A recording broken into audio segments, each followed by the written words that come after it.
সরিষা ইলিশের নাম শুনলেই কিন্তু জিভে জল চলে আসে। আর আজকের সরিষা ইলিশটা এতটা মজার হয়েছিল, দেখতে যেরকম সুন্দর, খেতে অনেক বেশি মজার হয়েছিল। হ্যালো এভরিওয়ান, আসসালামু আলাইকুম। সাবিয়াস রেসিপিতে আপনাদের স্বাগত। আজকে আমি সরিষা ইলিশ রান্না করব। চলুন তাহলে আপনার সাথে রেসিপিটি শেয়ার করি। আজকে আমি সরিষা ইলিশের জন্য 4 পিস মাছ নিয়েছি। এটা ডিমওয়ালা মাছ ছিল আর ফ্রেশ মাছটা ছিল একদমই। তারপর এখানে আমি সরিষা বাটা নিয়েছি। সরিষার সাথে আমি কাঁচামরিচ আর লবণ দিয়ে বেটে নিয়েছি। এরপর আমি চুলায় চলে আসলাম। চুলায় আমি একটি কড়াই বসিয়ে এসেছি। এখানে সরিষার তেল দিয়ে দিয়েছি। সরিষা ইলিশে কিন্তু সরিষার তেলটাই দিতে হবে। তারপর আমি পেঁয়াজ বাটা দিয়েছি। পেঁয়াজ বাটা দিয়ে একটু হালকা কষিয়ে নিব, পেঁয়াজের কাঁচা গন্ধটা চলে যাওয়া পর্যন্ত। এরপরে আমি এখানে হলুদের গুঁড়া দিয়েছি 1 চা চামচ, মরিচের গুঁড়া দিব 1 টেবিল চামচের মতো। এরপর আমি মশলাটা একটু ভালোভাবে কষিয়ে নিব। সামান্য একটু পানি দিয়ে আবার একটু ভালোভাবে কষিয়ে নিতে হবে। এরপর আমি স্বাদ মতো লবণ দিয়ে দিব। লবণ দিয়ে আমি কিছুক্ষণ কষিয়ে নিব।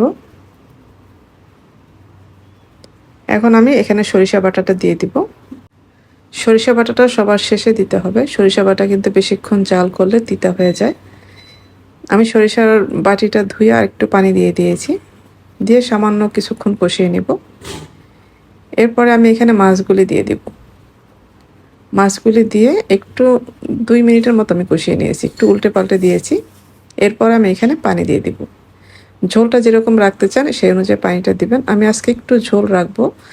এই সরিষা ইলিশের ঝোলটা কিন্তু খুবই ভালো লাগে খেতে। কিছুক্ষণ আমি ঢেকে রান্না করে নিয়েছি। এখন একবার উল্টে পাল্টে দিব। তারপরে আমি কয়েকটা কাঁচামরিচ দিয়ে দিলাম, একটু চিড়ে দিয়েছি। এখন আমি ঢেকে কিছুক্ষণ রান্না করে নিয়েছি। রান্নাটা কিন্তু আমাদের একদমই শেষের দিকে, আমি আর বেশিক্ষণ কিন্তু রান্না করব না। আমি একটু ঝোল ঝোলই রাখবো আজকে। একটু নেড়ে চেড়ে দিলাম।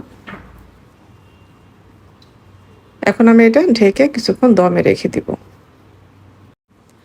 এই তো 10 মিনিট পরে ফিরে আসলাম। আমি 10 মিনিটের মতো দমে রেখেছিলাম। দমে রাখার কারণে কিন্তু কালারটা এরকম সুন্দর এসেছে, আবার তেলটাও কিন্তু ভেসে উঠেছে। এই তো আমার তৈরি হয়ে গেল খুবই মজার সরিষা ইলিশ। আশা করছি আজকের রেসিপি আপনাদের ভালো লেগেছে। ভালো লাগলে লাইক, কমেন্ট এবং শেয়ার করে দিবেন। যারা আমার রেসিপিগুলি ফেসবুক থেকে দেখেন, পেজটি ফলো করার অনুরোধ রইল। আর যারা ইউটিউব থেকে দেখেন, চ্যানেলটি সাবস্ক্রাইব করার অনুরোধ রইল। সবাই ভালো থাকবেন। পরবর্তী রেসিপি দেখার আমন্ত্রণ রইল। আজকে এ পর্যন্তই। আল্লাহ হাফেজ।